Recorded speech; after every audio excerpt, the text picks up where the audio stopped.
मौसम बहार में सब कुछ खूबसूरत था। दरख्त और फूल सूरज की रोशनी में चमक रहे थे। चींटियां और टिड्डू गहरे दोस्त थे जो एक दूसरे के करीब रहते थे। मौसम बहार में चींटियां मसरूफ थीं। उन्होंने भारी बीजों को मुंतकिल किया और गोदाम में रख दिया और अपने आप को सर्दियों के मौसम के लिए तैयार किया।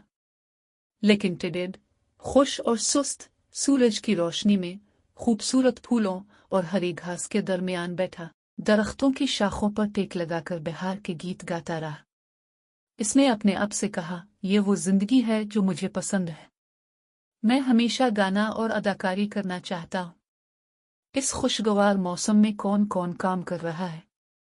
हर रोज चींटियां खाना इकट्ठा करके अपने घर में महफूज कर लेती थी, जो एक छोटे से दरख्त के तने में वाक़ था। वो अपने खाने के लिए बीज और फल जमा करते थे और सर्दियों में आग जलाने के लिए लकड़ियां ज़ख़ीरा करते थे। लेकिन सुस्त टिड्डू सूरज की रोशनी में सोता था और नर्म और खूबसूरत हवा का इस्तेमाल करता था और खुशगवार गीत गाता था। फसल की कटाई का मौसम आ गया है। चींटी ने मुस्तैदी और मुस्तकिल मिजाजी से काम किया। उसने खुद को घास के तने से सीढ़ी बनाई और उसे गंदुम के डंठल पर चढ़ने और रोटी पकाने के लिए गंदुम के दाने जमा करने के लिए इस्तेमाल किया। टिड्डू भी इसके करीब बैठ गई और नए गाने गाते हुए कहने लगी, मेरी तरह कौन गा सकता है?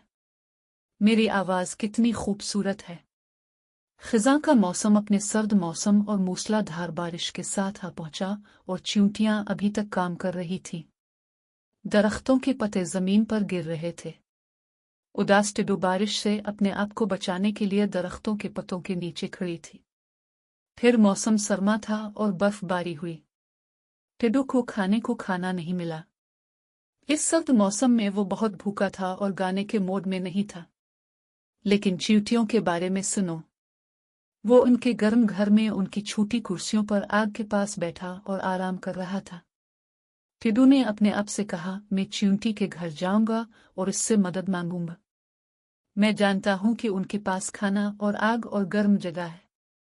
टिड्डू ने दस्तक दी। चींटी ने अपने घर का दरवाजा खोला तो अपने सामने टिड्डी को देखा। चींटी ने इससे पूछा, तुम क्या चाहते हो? टिड्डू ने जवाब दिया, मेरे प्यारे दोस्तों, मैं भूखा हूं और बहुत ठंडा हूं। मुझे खाने को खाना और आग जलाने के लिए लकड़ी दो। अब तमाम गर्मियों में क्या कर रहे हैं? चींटियों में से एक ने कहा, तुम सिर्फ खेल रहे थे और गा रहे थे और मेरा मजाक उड़ा रहे थे। मैंने तुम्हें नसीहत की मगर तुमने ना माना। अपने सारी गर्मियां गाने गाते गुजार दी।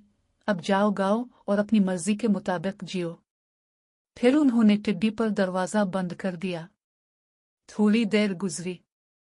चींटियां टिड्डी के लिए परेशान हो गईं। वो अपने घर का दरवाजा खोलकर टिड्डी को अपने घर ले आए और उसे खिलाया और उसके लिए गर्म जगह तैयार की।